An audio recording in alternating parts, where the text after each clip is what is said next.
Hey! C'est un tapis roulant de cossins, pas de cossins, mais d'entrevues. On embarque tout de suite avec P.Y. Laure, mesdames et messieurs, un maximum de bruit. Est-ce qu'on... On a-tu réussi? On a réussi! Hey Oh! man, je capotais, j'avais peur que ça marche pas.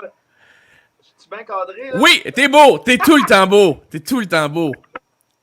Hey, non, j'avais peur que ça marche pas. Tu sais, moi, j'étais super d'avance. Écoute, 2 secondes avant, je te texte, je t'écris sur Instagram, j'écris dans les commentaires. Joe, je suis pas capable de me brancher. C'est le message que tu nous avais envoyé. J'ai suivi les instructions une à une, ça a fonctionné, mais tu sais, c'est ça. J'ai failli pas être capable de me brancher. Moi, puis les internets. Hein. Mais j'ai vu David, qui est le gars de la régie en ce moment, qui s'occupe de tout ça, me texter PY. Fais du temps. PY est pas encore connecté. J'ai de la misère à rejoindre PY. Hey, PY est pas connecté. Fais du temps. Puis à un moment donné, tu fais, moi, on n'est plus de questions, là. Tu comprends? Ouais. Puis tu sais ce Ah, que c'est? les joies du direct, mais écoute, t'en as vu d'autres, là, freestyler, improvisateur, humoriste, t'es capable de faire du temps. Là, Capable, ben, tu peux aller chercher un petit McDo, il n'y a pas de stress. j'ai mes limites, je te dirais. Hey, puis ouais, on a 15 minutes ensemble. Après ça, c'est Bianca et Sébastien qui embarquent. Alors, je m'en vais direct au but, OK? Il n'y aura pas de mise en place d'entrevue comme on sait. Je sais comment faire une entrevue. Pour ceux qui ne savent pas, j'ai écrit tes textes pendant que tu étais à tester sur des humains. Il y a 10 ans déjà, ça fait 10 ans qu'on se côtoie, mon ami. Incroyable. Et aujourd'hui, c'est la première fois que je vais aborder un sujet avec toi qu'en 10 ans, on n'en a jamais parlé. C'est l'adoption. Je voulais qu'on en parle parce que je t'ai vu, puis ouais, et je veux souligner que moi, avec toi, j'ai bu des drinks, j'ai souvent ri. Tu m'as reçu à Deux Hommes en Or quand j'avais eu les mauvaises nouvelles pour Xa. On a vécu beaucoup de choses en peu de temps pour les peu de fois qu'on s'est vus. Ouais. Et Ouais. tu m'as fait pleurer, PY, parce que moi, je connaissais PY, le gars qui fait des 5 à 7 hilarants, qui est drôle. Et je t'ai vu la première fois avec Véronique Cloutier. OK. Quand ils t'ont montré les images de toi à l'aéroport qui arrive avec ta mère que tu n'avais jamais vue. Et Ouais. j'ai vu l'enfant en toi. T'étais assis, mon gars. Je t'avais jamais vu vulnérable et beau de même. Pas que t'es pas beau habituellement, mais là, c'était wow. Il n'y a pas l'artiste qu'il faut qu'il soit sur un plateau. C'est, man, c'est ma mère qui arrive à l'aéroport avec mon père qui filme, puis que le bonhomme qui décide de fermer le Kodak parce que là, c'est le premier contact avec son enfant. Pour ceux qui le savent pas, t'es né à Port-au-Prince en Haïti le 11 septembre 1978. T'as été adopté à l'âge de 10 mois par Yves Laure et Monique. T'as grandi à Québec. T'es un papa de 2 beaux enfants avec qui tu t'impliques, ma foi, comme un grand chef. Et ce que je veux savoir, si les questions sont trop indiscrètes, tu me le dis. Tu m'arrêtes, OK? C'est juste que c'est des questions que sûrement que les gens se posent. Est-ce que ça te dérange quand les gens disent tes parents adoptifs au lieu de juste dire tes parents tout simplement? Non, ça me dérange pas, ça m'insulte pas. Je pense que les gens qui disent ça le disent par délicatesse ou des fois parce qu'ils savent pas trop, puis ils sont comme juste, il y a comme je dirais pas un petit malaise ou un inconfort d'y aller super et puis d'aborder la question de façon très frontale. Mais moi, je te dirais que mes parents, c'est pas mes parents adoptifs, c'est mes parents, c'est ma famille, même que des fois, je veux dire, j'ai quasiment l'impression que j'ai pris leur trait. Je veux dire, la famille, oui, c'est le sang, mais c'est la maison, la famille, c'est l'incubateur, c'est l'environnement dans lequel tu t'es développé.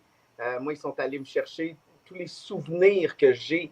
Ils sont là, Monique et Yves, puis mes sœurs. Fait que j'ai bien beaucoup, oui, j'ai des parents biologiques que je ne connais pas, que je ne pourrais pas retrouver, que je peux difficilement m'imaginer, même si des fois, j'ai comme des. Je me compte des histoires, puis je m'imagine des trucs, mais mes parents, ce sont mes parents, ils n'ont pas mes parents adoptifs. C'est pas diminutif, là, comprenez-moi bien, mais pour moi, c'est ma famille, puis c'est tout. Je sens pas besoin d'y ajouter d'autres mots. Tu l'as effleuré, puis j'ai trouvé ça super beau quand t'as dit, tu sais, je suis un peu eux, tu sais, comme on m'a dit, t'as développé leurs traits. Puis là, c'est là que je trouve beau où on parle souvent de la génétique, mais en ce moment, c'est sûr que tu as les traits de caractère de tes parents adoptifs. Et tu vois ça comment? C'est spirituel, émotionnel? C'est là qu'on joue contre? C'est que l'éducation que tes parents, je pense, te donnent, ça forge un peu la personne que tu deviens. Je reconnais en moi mon père, c'est-à-dire que je me vois agir avec mes enfants, puis je recrée des fois des patterns avec lesquels j'étais confortable ou inconfortable.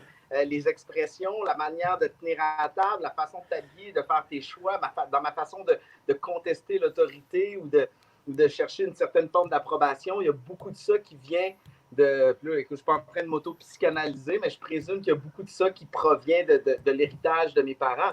Fait que c'est pour ça que je dis que, je suis le fils de Monique et Yves, puis là, j'ai l'impression que leur sang me coule un peu dans les veines parce qu'ils m'ont modelé, en tout cas, d'une certaine façon. Et je pose la question un peu plus loin parce que j'avais lu une étude sur Internet qui était toutes les expressions faciales qu'on fait, on le retient de nos parents. Et il se demandait si c'était plus génétique ou justement par mimique, par imitation. Et des fois, je regarde mon fils quand il est fâché, il fait les mêmes sourcils que moi.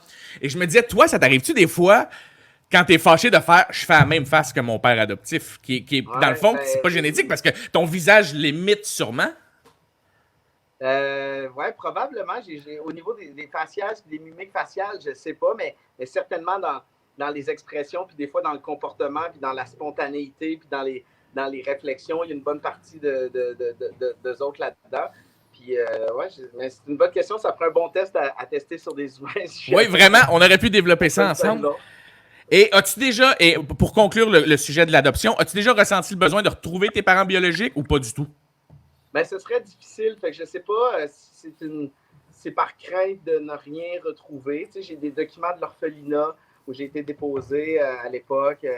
Tu sais, sur les papiers, les plus anciens papiers que j'ai, c'est à dîner de parents inconnus. Mais on sait de quel village je viendrais. Okay. Puis ça, j'y suis déjà retourné. Oh, wow. On a construire là-bas une salle de spectacle pour l'école du village, tout, qui a été frappée durement, comme plusieurs endroits en Haïti. Mais ouais, c'est comme...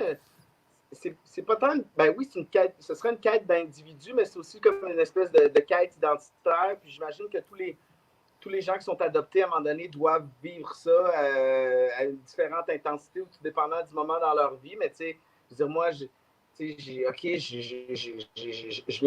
viens d'ailleurs. Il y a une culture en moi qui dort, mais qui n'est pas d'ici. Puis en même temps, quand je vais là-bas, ben, la terre me parle, je me sens chez moi. Mais en même temps, je me sens super étranger parce que pour les Haïtiens, je suis comme une curiosité. Mais il vient d'où, lui? Ils sentent là, que j'ai grandi à Sainte-Foy. Là, tu dis justement Sainte-Foy. Tu as grandi là. Question touchée, OK?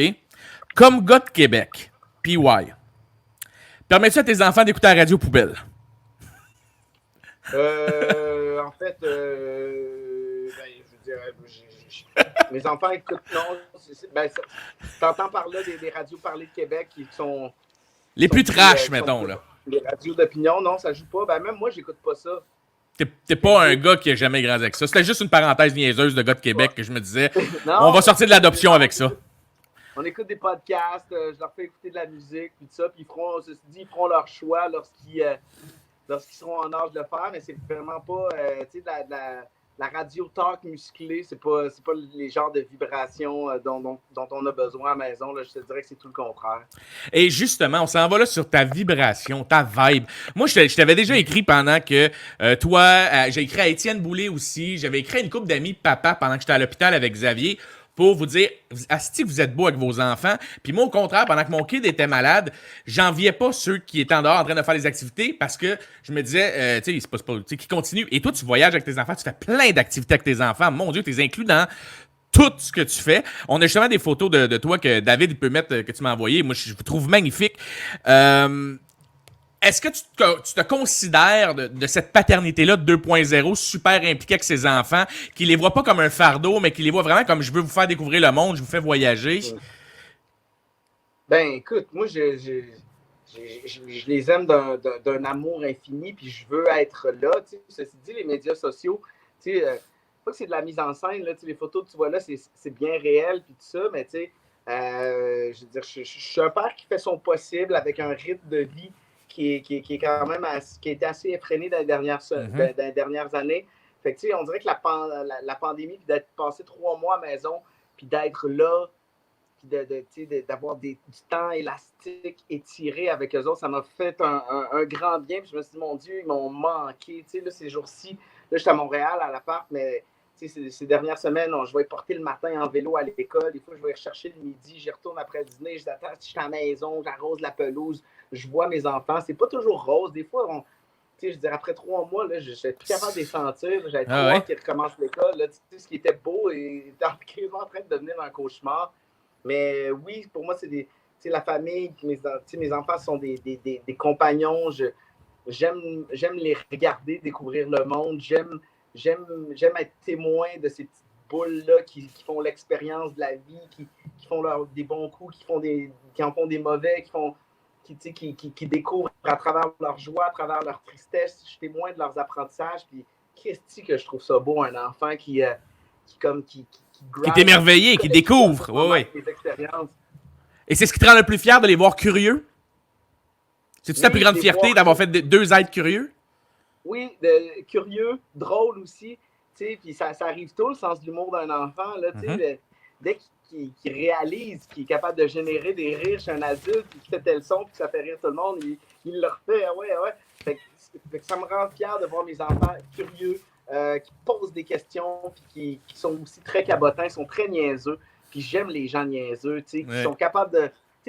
Ils ont un ego, ils ont une fierté, ils ont un orgueil, mais en même temps, des fois, quand ça prend le bord, je les trouve encore plus merveilleux.